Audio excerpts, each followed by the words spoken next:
हम लोग आनंद की शरण में रहना चाहते हैं। आनंद कृष्ण है।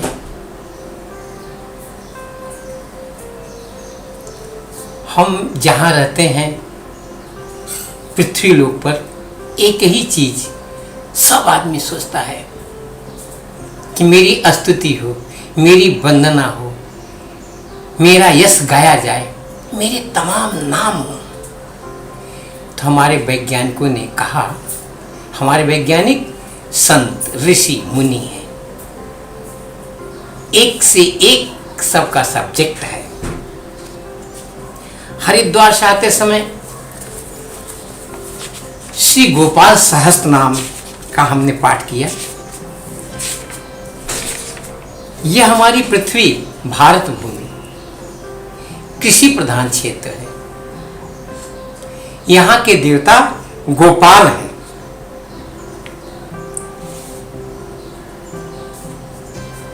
अष्ट श्री गोपाल सहस्त्र नाम अष्टोत्र मंत्रस्य, इनके सहस्त्र नाम कीर्तन है इनका। एक एक नाम से गोपाल के सहस्त्र नाम लेकर के, जैसे हमको कोई जितनी मेरी प्रशंसा करता है, एक एक नाम बदल जाता है। विद्वान है, गुणवान है, एक एक जितना ही बढ़ाता जाता है हमको प्रसन्नता मिलती जाती है। तो हम लोग गोपाल, पृथ्वी के जो कृषि प्रधान के देवता है गोपाल जी, इसके ऋषि हैं नारद ऋषि। इसका गायन अनुष्टुप छंद में किया गया है। गोपाल इसके देवता हैं और काम बीज है इच्छा। गोपालो देवता कामो बीजम, हमारी एक इच्छा रोज इसमें पैदा हो रही थी। भगवान गोपाल का काम ही यही है, इसीलिए आनंद है। ये जो भी इच्छा होगी वो सारी इच्छा पूर्ण होती है। और माया शक्ति है, गोपाल की माया शक्ति है। और चंद्र कीलक है, टिके रहो। चंद्र मतलब क्रोध न आए, शीतलता में, हर जगह माया है। सारी काम में तुम्हारी इच्छा पूर्ण होगी, लेकिन चंद्र कीलक है। तो श्री कृष्ण चंद्र भक्ति रूप फल प्राप्त है श्री गोपाल सहस्त्र नाम। श्री कृष्ण की भक्ति, भक्ति मतलब सेवा। गोपाल की सेवा यानी पृथ्वी की सेवा। इसकी जैसे भी उत्पादन हो सके, जैसे उत्थान हो सके, यही सेवा। कृष्ण कृष्ण कहने का मतलब इसलिए होता है, बार बार कृष्ण इसलिए कहा जाता है कि हम लोग जब किसी चीज का ध्यान करते, बार बार उसका नाम अपने आप याद कर लीजिए। मेरा दोस्त था ना, ऐसा था। तो कृष्ण का जब याद करेंगे तो आपकी सारी इच्छाएं, क्योंकि माया शक्ति है उनकी, काम बीज है उनका। और फल की प्राप्ति क्या है? सेवा। एकम शास्त्रम देवकी पुत्र गीतम, एको देवो देवकी पुत्र, एको मंतस तस्य कामानि जानि, कर्मापेकम तस्य देवस्य सेवा। एक ही देव की सेवा करनी है, वो पृथ्वी माता है। यही सनातन हम लोग करते चले जा रहे हैं। तो हमने गोपाल सहस्त्र नाम यानी 1000 नाम से भगवान को याद किया, भगवान प्रफुल्लित हुए। तो जिसके विद्वान हैं, जिसके ऋषि हैं, ये कहते हैं कि पृथ्वी पर तुमको जो चाहिए, चाहे जिससे आप किसी से कुछ प्राप्त करना है, तो उसके कई नाम रखो, लेकिन वो नाम जिसको अच्छा लगता जाए, अच्छा लगता जाए, अच्छा लगता जाए। बहुत अच्छा जब लग गया तो उनका आखिरी नाम रख दिया, अपार करुणा सिंधुर भगवान भक्त तत्पर। अपार करुणा सिंधुर भगवान भक्त तत्पर। अपार करुणा के समुद्र भगवान ऐश्वर्यशाली और भक्त परायण है। यानी कि वो सब पूरी शक्ति के साथ आपके साथ समाहित हो गए, आपके जीवन में आनंद हो गया। यह गोपाल सहस्त्र नाम का पाठ मैंने हरिद्वार से आते समय रास्ते में किया, जाते समय सुंदरकांड का पाठ किया हनुमान जी। अभी जो हमारा सब्जेक्ट चल रहा है श्री और विजय, हमारे सब्जेक्ट के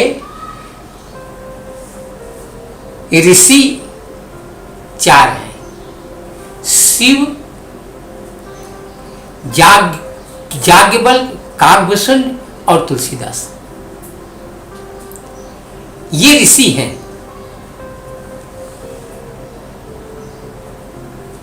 और इसके प्रधान हनुमान जी हैं कार्य करने के लिए। श्री रामचरित मानस रामायण है तुलसीदास जी का, लेकिन इसका पूरा भार हनुमान जी ढो रहे हैं। जहां कहीं आदमी फंसता है, हनुमान जी हनुमान प्रसाद पोद्दार के रूप में उसको समझा देते हैं। वो हमारे हनुमान जी हैं, हमको आंख देते हैं, शब्द देते हैं, बोलने की शक्ति देते हैं। तो सहस्त्र नाम का पाठ हमने गोपाल सहस्त्र नाम का पाठ किया। वो वैज्ञानिक लिखते हैं इससे क्या लाभ होता है। संस्कृत पहले पढ़ देता हूं क्योंकि ये मंत्र है। मन जब स्वर सुनता है तो मन उसमें अपने आप लगने लगता है। अगर लगाओ तो, ध्यान दो तो संस्कृत अपने आप आपको खींचता है।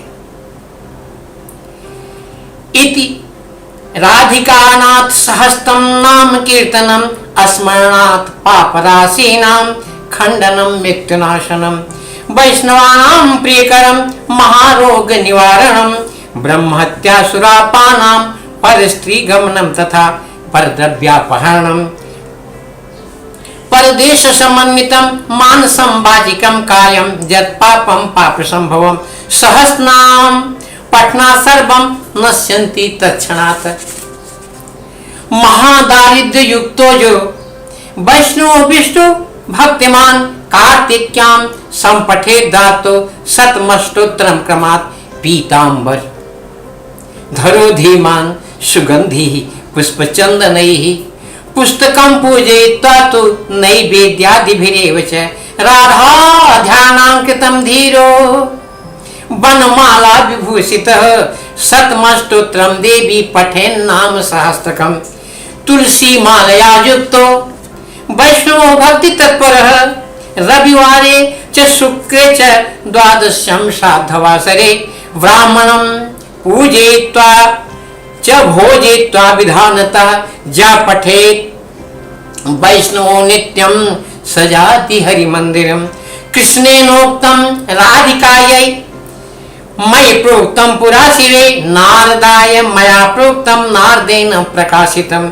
मया त्वयि परारोहे प्रोक्तमेतस्य दुर्लभं गोपनीयं प्रयत्नेन न प्रकाश्यं कथंचन सठाय पापिने चैव लंपटाय विशेषतः न दातव्यं न दातव्यं न दातव्यं कदाचन देयं शिष्याय शांताय विष्णु भक्तिरताय च गोदान ब्रह्मयज्ञादेर जपेय सतस्य च अश्वमेध सहस्र फलं पाठेत भवेद्रम एकादश्यां नरमस्नत्ता सुगंधि द्रव्यतैलिकैः आहारं ब्रह्मणो दत्त्वा दक्षिणं स्वर्णभूषणं तत् आरम्भकर्तास्मात् सर्वं प्राप्नोति मानवा शतावृत्तं सहस्त्रं च ज पठेत् वैष्णव जना श्री वृंदावन चंदस्य प्रसादात् सर्वमाप्नुयात् यज्ञे पुस्तकं देवी पूजितं चैव तिष्ठति न मारी न च दुर्भिक्षं नोपसर्गं भयं क्वचित् सर्पादि भूत यक्षाद्या नश्यन्ति नात्र संशयः श्री गोपालो महादेवी बसे तस्य गृहे सदा गृहे जत्तं सहस्त्रं च नाम तिष्ठति पूजितम्। इसके वैज्ञानिक लिखते हैं कि यह बहुत गोपनीय रखना है। अगर यह सहस्त्र नाम जो इतना लाभकारी है किसी दुष्ट व्यक्ति को दिया जाएगा तो इसका बहुत दुरुपयोग कर देगा। इसको पहले ही बहुत गुप्त रखा गया था। परंतु धीरे धीरे धीरे धीरे धीरे धीरे बहुत लोग इसको जान गए हैं।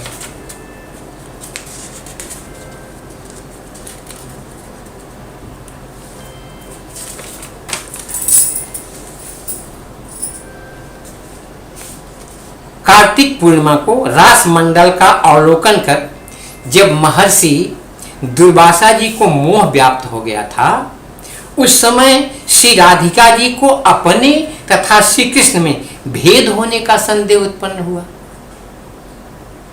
राधा कृष्ण अलग अलग लगने लगा और उन्होंने भगवान श्री कृष्ण से पूछा, हे भगवान, मुझे ऐसा व्यतीत है कि निर्विकार ब्रह्म से उत्पन्न यह संपूर्ण जगत मुझ में अधिष्ठित है। तब भगवान कृष्ण ने राधिका जी तथा देवर्षि नारद जी को यह रहस्य बताया। तदनंतर उन नारद जी से अन्यान्य वैष्णवों ने इस रहस्य को जाना और कलयुग में अन्य लोग भी इसे जान गए। हे देवेशी, शंकर भगवान कह रहे हैं, जिनके द्वारा ये हम लोग का पूरा जीवन ही चल रहा है, जिनका लेख ही पढ़ रहे हैं, जिनके द्वारा मैं बोल पा रहा हूँ, आपसे मिल पा रहा हूँ, मेरे शंकर गुरु बहुत कई बार मैंने बताया मेरे साथ रहे।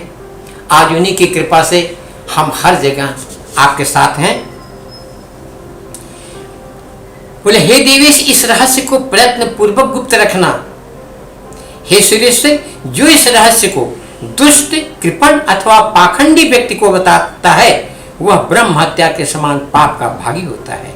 अतएव प्रयत्न पूर्वक इसे गोपनीय रखना चाहिए। अब हम इसमें एक चीज बहुत अच्छी तरह समझेंगे। ब्राह्मणों का कई बार इसमें नाम आया कि ब्राह्मण को दिया जाए और ब्राह्मण भोजन कराया जाए। वेदों में फिर कभी हम लोग इस बात को ठीक से समझेंगे कि वास्तव में ब्राह्मण कोई जाति नहीं है, ब्राह्मण कोई संप्रदाय नहीं है। ब्राह्मण हमारे गुरु जाते हैं, समो दमः तपः शौच क्षान्तिरार्जवमेव च ज्ञान विज्ञान मास्तिक्यम ब्रह्म कर्म स्वभावजम। ऐसे ब्राह्मण को जो सम है, उसके लिए कोई छोटा नहीं, कोई बड़ा नहीं, कोई नीचा नहीं, कोई ऊंचा नहीं। अरे वो गाय और सूअर को भी एक जैसे समझता है। ब्राह्मण जो विद्वान है उसको और जो मूर्ख है उसको भी समझता, वो ब्राह्मण है। ऐसे ब्राह्मण को भोजन कराओ, दान करो, तब इसका फल है। इस प्रकार यह श्री गोपाल सहस्त्र नाम स्तोत्र है, जिसके स्मरण करने मात्र, स्मरण करने सोचने से ही, क्यों सोचने से ही? क्योंकि आप क्या, हम लोग खेती प्रधान देश हैं, तो सोचते हैं हम लोगों को अन्न मिले बढ़िया, फल बढ़िया पैदा हो, सारी चीजें जो हम खनिज पृथ्वी से मिलती है, तो हमारी सारी, और गो हमारी इंद्रियों से संबंध रखता है।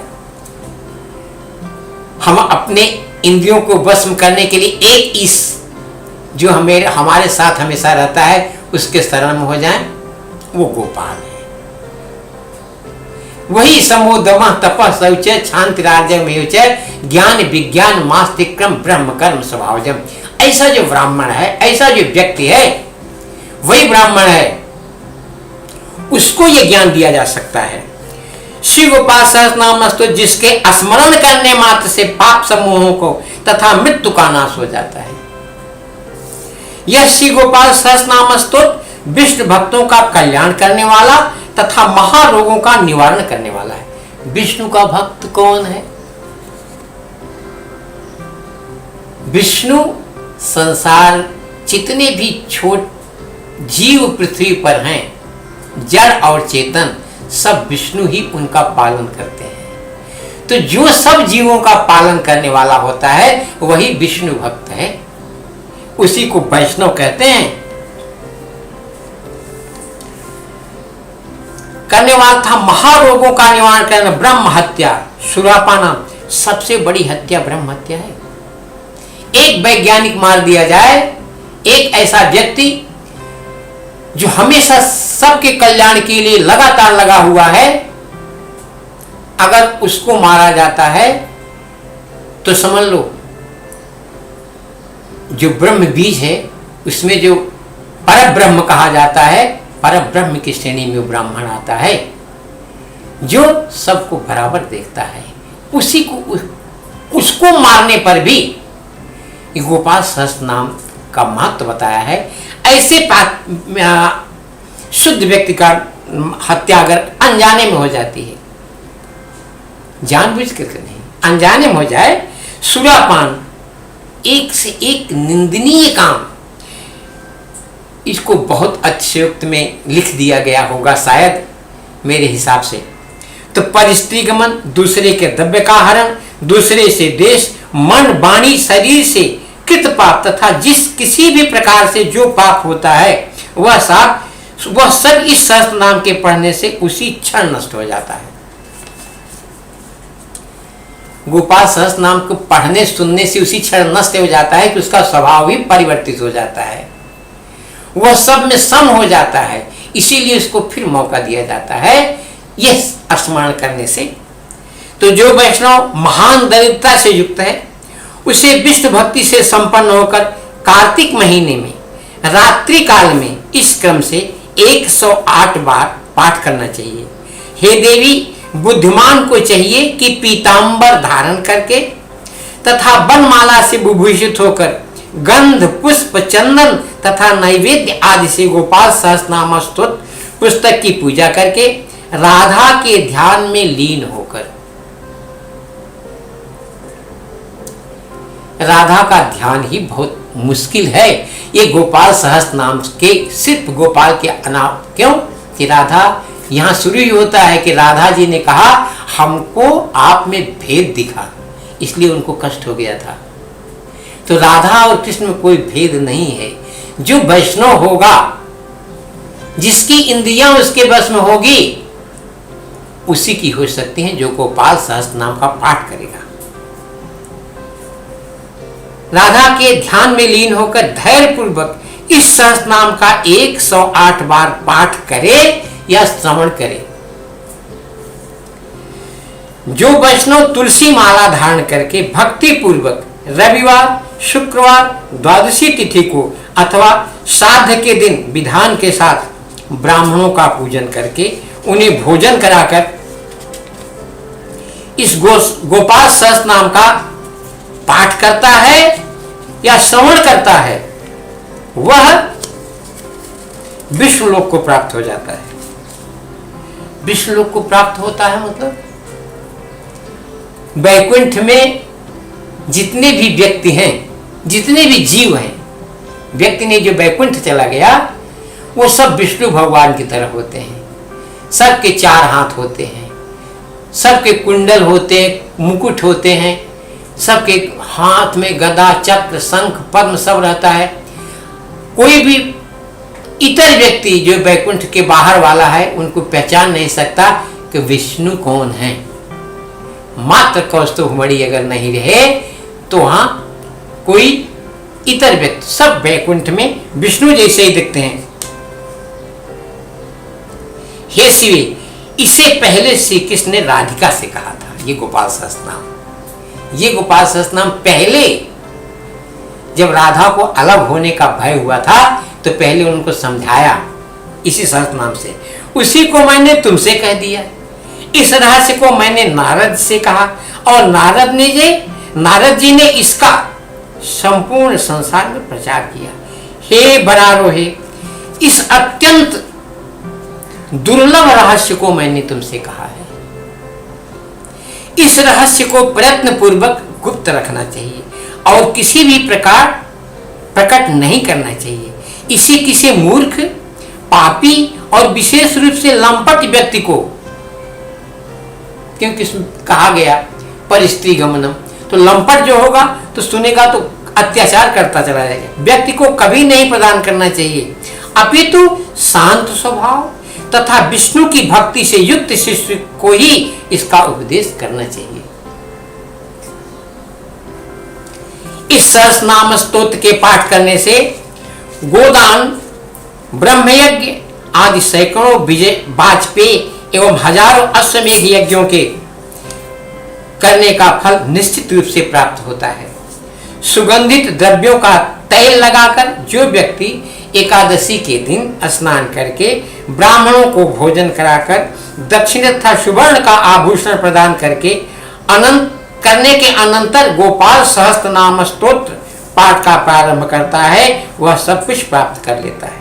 जो वैष्णव व्यक्ति इसकी 100 अथवा 1000 आवृत्ति करता या सुनता है, वह श्री वृंदावन चंद्र भगवान श्री कृष्ण की कृपा से सब कुछ प्राप्त कर लेता है।